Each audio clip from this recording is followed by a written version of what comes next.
Lonely Lumberjack bought an Apache girl left in the forest with a warning sign. The crude wooden sign nailed to the oak tree was meant to warn away decent folk, but it only strengthened Caleb Morrison's resolve to do what his conscience demanded. "Cursed Apache witch, touch at your own peril," read the message carved in angry letters, pointing toward a young woman chained to the massive trunk. As Caleb approached through the Arizona forest with $300 clutched in his weathered hand, he could see that the terrified girl was no witch, just another victim of the hatred and superstition that plagued the territory. What he could not know was that paying the bounty hunters for her freedom would be the easiest part of his decision, and that the real challenge would come when her Apache family arrived to test whether this white lumberjack truly understood the sacred responsibility he had undertaken. Caleb had been working the timber claims of northern Arizona for 12 years, ever since his discharge from the Union Army with a shattered shoulder that ended his military career. At 45, he was a man shaped by hard work and simple principles, building a life from the massive ponderosa pines that covered the mountainous terrain 50 miles from the nearest settlement. His lumber camp consisted of a sturdy log cabin, a sawmill powered by a diverted stream, and equipment that allowed him to fell, mill, and prepare timber for the growing demand from settlements throughout the territory. The camp itself was a testament to Caleb's skill as both a woodworker and a practical engineer. The main cabin was built from hand-hewn logs, fitted together with precision that would have impressed any master carpenter.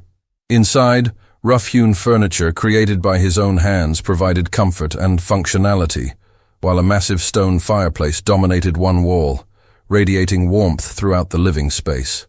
The windows were glazed with real glass, a luxury that had cost him dearly, but provided natural light for the long evenings when he worked on smaller projects or maintained his tools. Behind the cabin stood his pride and joy, a sawmill that represented years of careful planning and construction.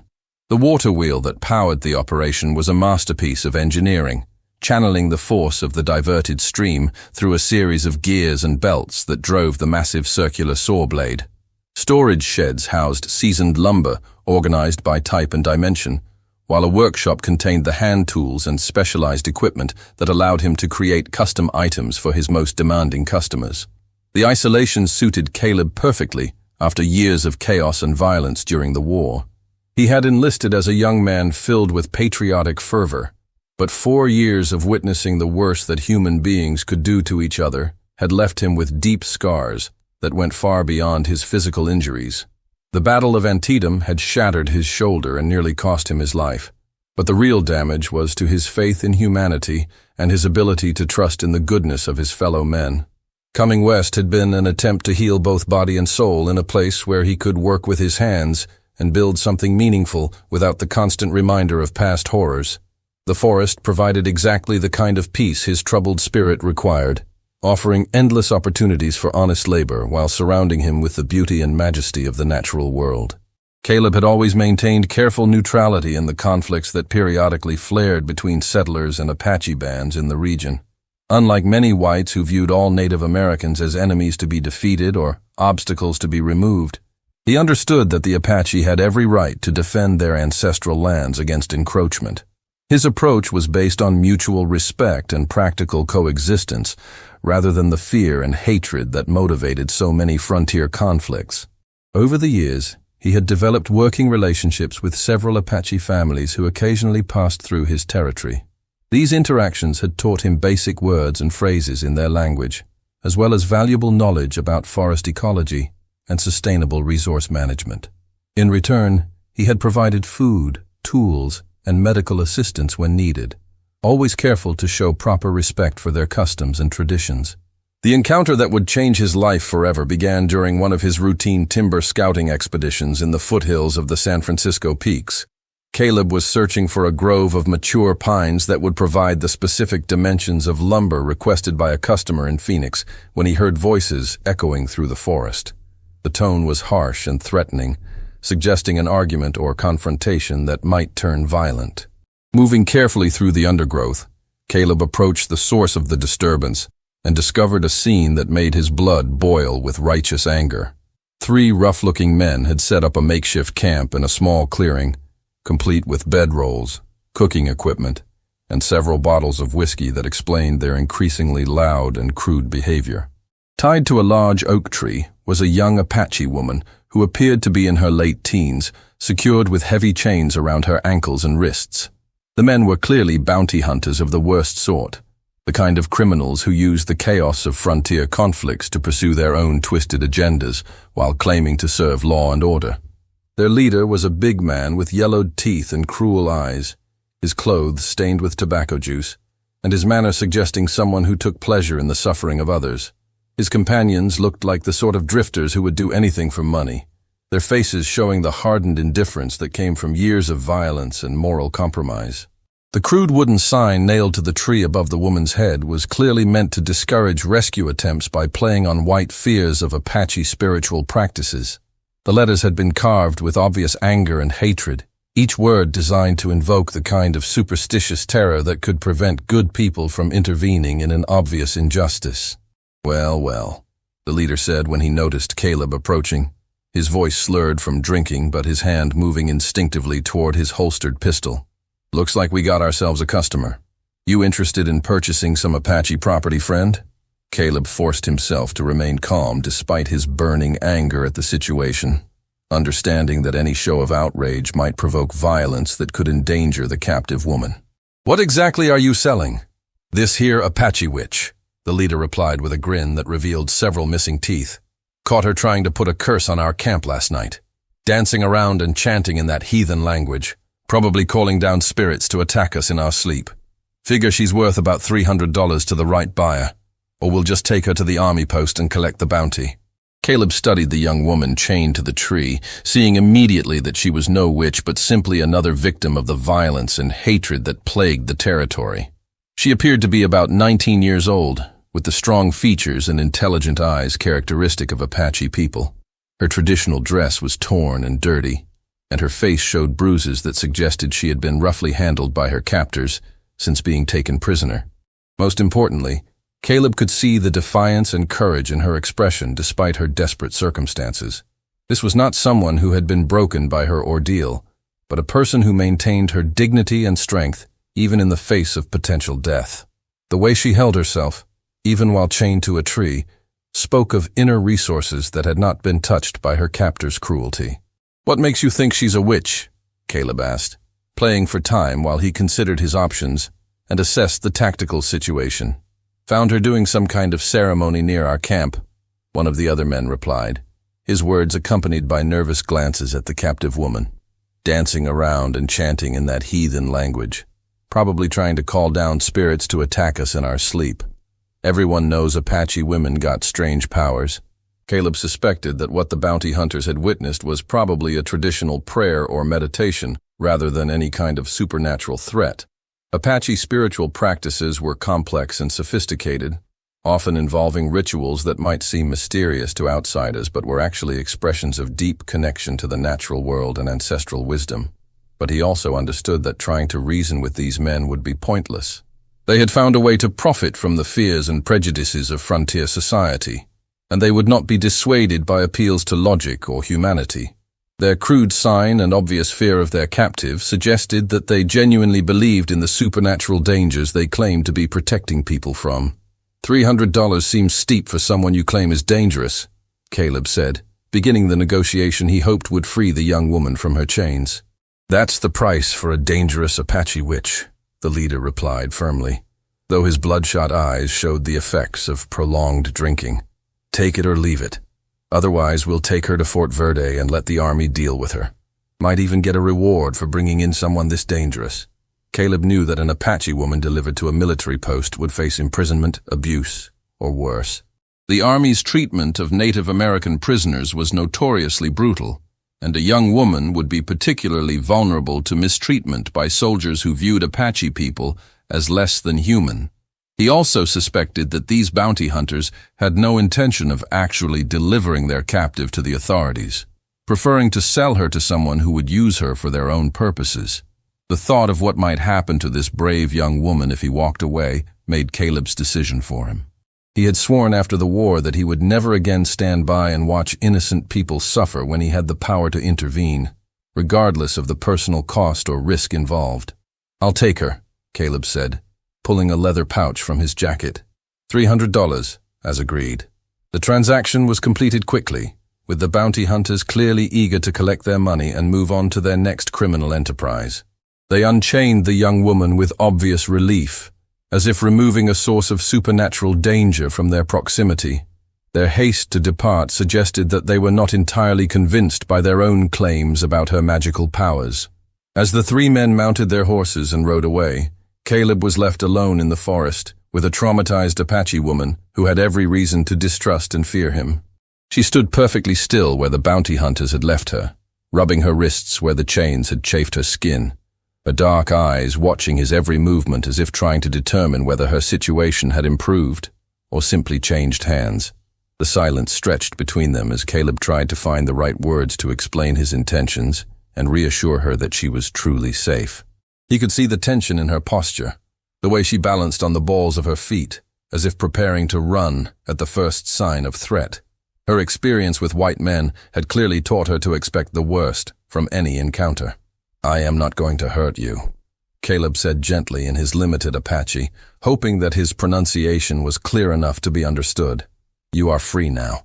The young woman looked at him with surprise, perhaps not expecting kindness from a white man who had just purchased her like a piece of property.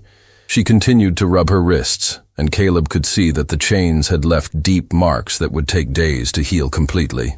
"Why did you buy me?" she asked, in accented but clear English, her voice carrying a mixture of suspicion and curiosity. "Because what they were doing was wrong," Caleb replied simply. "No person should be chained like an animal or sold like property, regardless of who they are or what others might believe about them.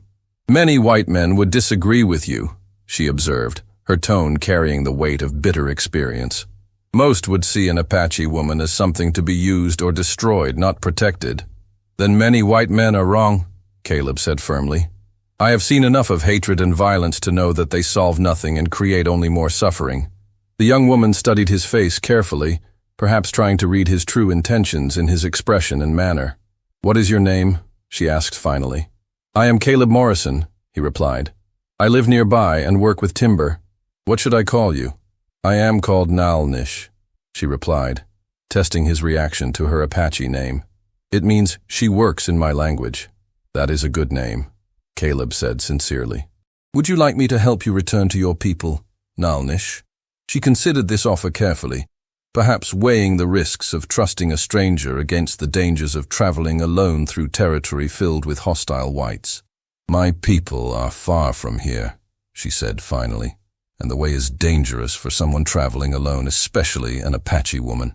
Then you are welcome to stay at my camp until we can find a safe way to get you home," Caleb offered. "I have food, shelter, and you will be safe there. No one will bother you or make demands on you." The journey to Caleb's lumber camp took most of the afternoon, with Nalnish following at a careful distance as they navigated the forest trails. Caleb could see that she was still wary of his motives, but her willingness to accompany him suggested that she recognized him as a better option than facing the wilderness alone or falling into the hands of other white men who might not be so principled. As they walked, Caleb found himself studying his companion with growing admiration for her resilience and strength.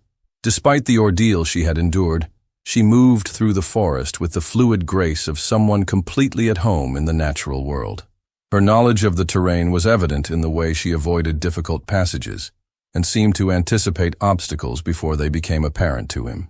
The camp was located in a natural clearing beside a fast-flowing stream, surrounded by towering pines that provided both beauty and raw material for Caleb's work. The sound of water flowing over rocks created a constant background music that Caleb had come to associate with peace and contentment, while the scent of pine needles and wood smoke spoke of honest labor and simple pleasures. Nalnish examined the camp with intelligent eyes, taking in the evidence of hard work and honest labor that characterized Caleb's operation. She seemed particularly interested in the sawmill and the techniques he used to transform raw logs into finished lumber, asking thoughtful questions about the machinery and the process involved in preparing timber for construction. "You do this work alone?" she asked, as Caleb showed her around the facilities, her tone suggesting respect for the scope of his operation. "Mostly," Caleb replied. "Sometimes I hire help when I have large orders, but usually it is just me and the trees. I like the independence and the chance to work at my own pace. It is good work, Nalnish observed, running her hand along a perfectly smooth board that Caleb had been preparing for a customer. You take what the forest offers, but do not destroy it carelessly. Caleb was pleased by her approval, understanding that Apache people had a deep connection to the natural world and would appreciate sustainable forestry practices. The forest has been generous to me, he said. I try to show proper respect in return. He showed her to a small cabin he had built for occasional workers, ensuring that she would have privacy and security while staying at the camp. The structure was simple but well built, with a comfortable bed, a small stove for cooking, and windows that provided views of the surrounding forest. It was clean, warm, and safe, everything that Nalnish needed to begin recovering from her traumatic experience. Over the following days, Caleb and Nalnish began to develop a relationship based on mutual respect and growing trust. She proved to be remarkably knowledgeable about forest ecology and traditional uses for various plants and materials, sharing information that helped Caleb improve his understanding of the natural world around him. In return, he shared his knowledge of timberwork and the practical skills needed to survive comfortably in the wilderness. You are not like most white men I have encountered, Nalnish said one evening, as they sat by the fire outside Caleb's cabin, watching the stars appear in the clear mountain sky. You listen more than you speak, and you treat the forest with respect.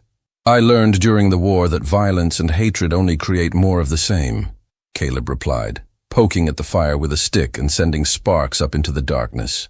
I came to these mountains to find peace, and I discovered that peace comes from living in harmony with the world around us.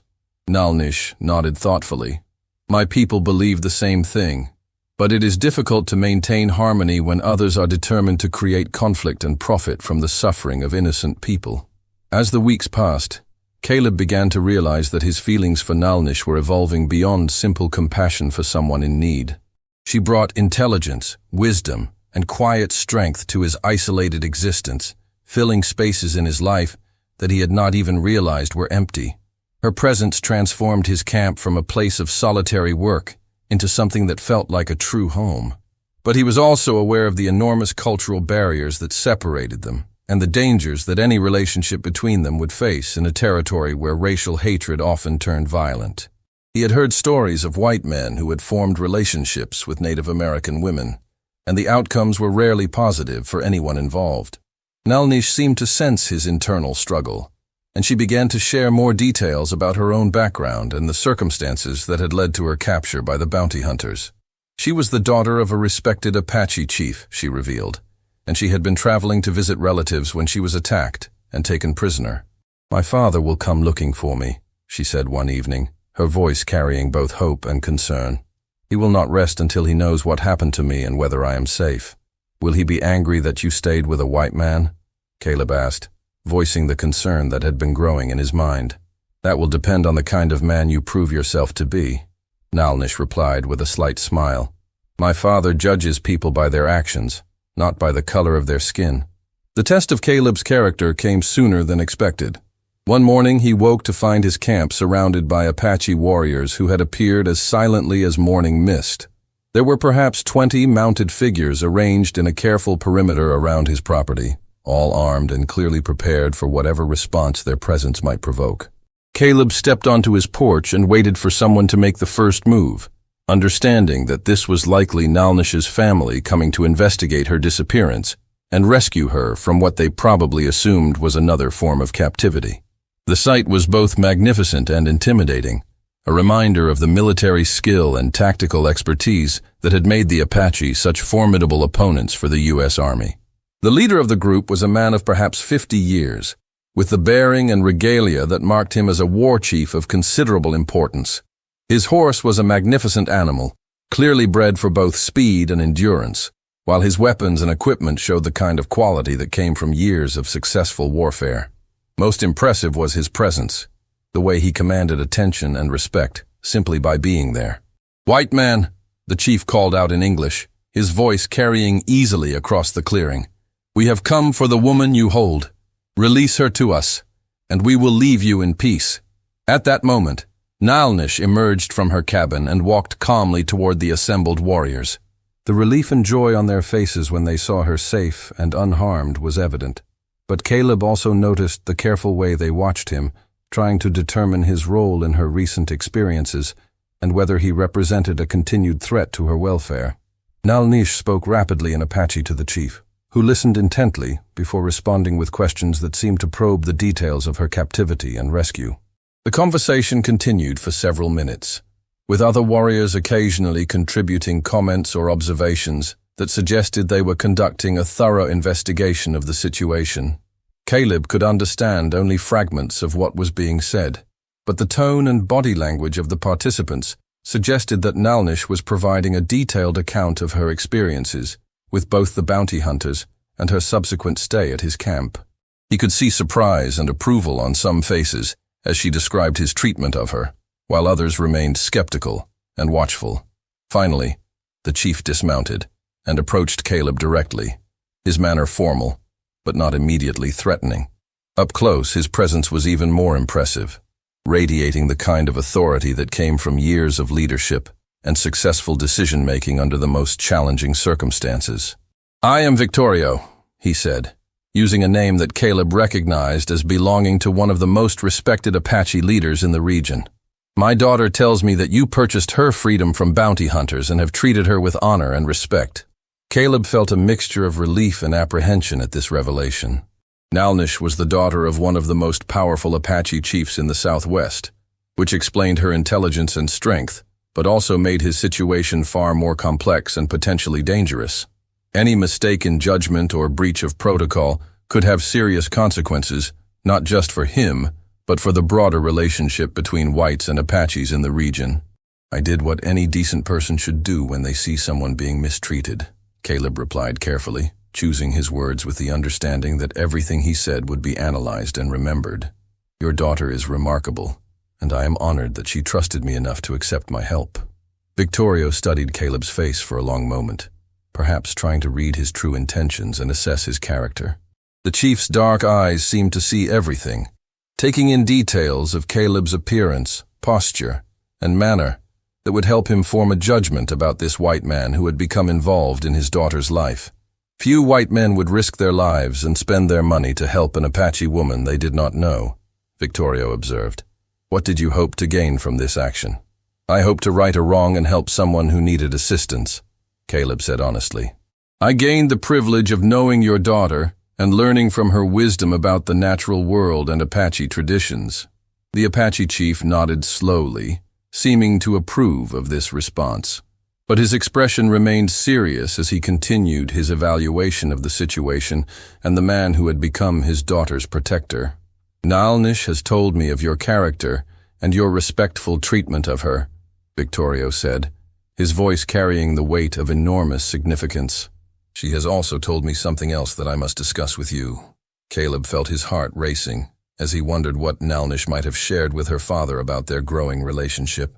He had been careful to maintain appropriate boundaries and show proper respect for her cultural background, but he could not deny the deep affection and admiration that had developed between them over the weeks of living and working together. "She has asked permission to remain here with you," Victorio continued, his words carrying implications that would affect not just the two individuals involved, but the broader relationship between their two peoples. "This is not a decision that any Apache woman makes lightly, especially the daughter of a chief." Caleb looked at Nalnish, seeing in her eyes the same mixture of hope and uncertainty that he felt in his own heart. The choice she was offering would change both their lives forever, bringing them together across cultural boundaries that many people considered impossible to cross. It would also place both of them at the center of forces larger than themselves, forces that could either support their union or destroy it completely. "I would be honored to have her stay," Caleb said, though his voice was barely above a whisper. "But only if it is truly what she wants, and only if her people can accept such an arrangement." Victorio smiled for the first time since arriving at the camp, his expression suggesting that Caleb had passed some kind of test whose criteria had not been apparent until this moment. A man who shows such respect for a woman's right to choose her own path has proven himself worthy of consideration. but there are conditions that must be met if this union is to receive our blessing.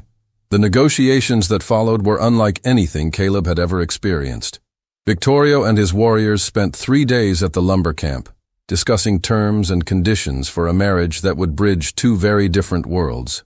The conversations ranged from practical matters like Caleb's ability to provide for Nalnish and any children they might have, to complex cultural issues involving respect for Apache traditions and the preservation of her identity within their union. Caleb would need to learn Apache customs and traditions, Victorio explained, not as a superficial gesture but as a genuine commitment to understanding and participating in his wife's cultural heritage. He would also need to show continued respect for Nalnish's spiritual beliefs and practices, even when they differed from his own Christian upbringing. Most importantly, he would need to accept responsibility for protecting not just Nalnish, but the broader Apache community when they needed assistance or support. The lumber camp would become a safe haven for Apache people traveling through the region, and Caleb would serve as a bridge between his people and theirs, helping to build understanding and prevent the kind of conflicts that had torn the territory apart for decades. "You understand what you are agreeing to?" Victorio asked, as the formal arrangements were finalized. "You will no longer be simply a white man living in the forest. You will be part of the Apache Nation, with all the benefits and obligations that such membership entails." "I understand," Caleb replied, looking at Nalnish with eyes full of love and determination. "And I accept those responsibilities gladly." The wedding ceremony took place a month later, after Caleb had demonstrated his commitment by beginning formal instruction in Apache language, customs, and spiritual practices. The celebration combined Apache and Christian traditions in a way that honored both cultures while creating something new and meaningful for the couple and their communities. Nalnish wore traditional Apache wedding dress that had been passed down through generations of her family, its intricate beadwork and symbolic designs telling the story of her lineage and her place within the broader Apache nation. The dress was a work of art in itself, representing months of careful work by the women of her family and serving as a visible connection to centuries of tradition and cultural continuity. Caleb dressed in his finest clothes, supplemented by Apache ornaments and symbols that marked his acceptance into the tribe and his commitment to honoring their traditions. The ceremony itself was conducted by both a Christian minister who had traveled from Flagstaff and an Apache medicine man who blessed the union according to traditional practices. The lumber camp that had once been a place of solitude became a meeting ground where two cultures could interact with mutual respect and understanding. Caleb's business expanded as he learned traditional Apache techniques for working with wood and other forest materials, creating products that combined European woodworking skills with indigenous knowledge of local materials and conditions. Apache visitors became regular guests at the camp, bringing news, trade goods, and opportunities for cultural exchange that enriched everyone involved. Caleb found himself serving as an informal diplomat and translator, helping to resolve misunderstandings and prevent conflicts between Apache communities and white settlers in the region. But perhaps most importantly, the camp became a symbol of what was possible when people chose love and understanding over fear and hatred. The crude warning sign that had been nailed to a tree to frighten away decent folk had been replaced by something far more powerful. A living example of how different peoples could come together to create something beautiful and lasting. The bounty hunter's sign had promised a curse for anyone who dared to help the chained woman, but Caleb had found exactly the opposite. In choosing compassion over caution, he had not been cursed but blessed beyond measure, gaining not just a wife, but an entire community that valued his courage and respected his character. Years later, when their children played in the forests that had been both Caleb's refuge and Nalnish's homeland, the couple would often reflect on the morning when a lonely lumberjack had chosen to ignore a warning sign and follow his conscience instead. The $300 he had paid for her freedom had been the best investment of his life, purchasing not just the liberty of one remarkable woman, but the foundation for a relationship that would endure for generations. The forest that had once been his retreat from the world had become the center of his world, a place where love had proven stronger than hatred and understanding had triumphed over fear. And the Apache woman who had been chained to a tree and labeled a witch had indeed possessed a kind of magic, the magic of intelligence, courage, and the ability to see past surface differences to the common humanity that united all people of goodwill.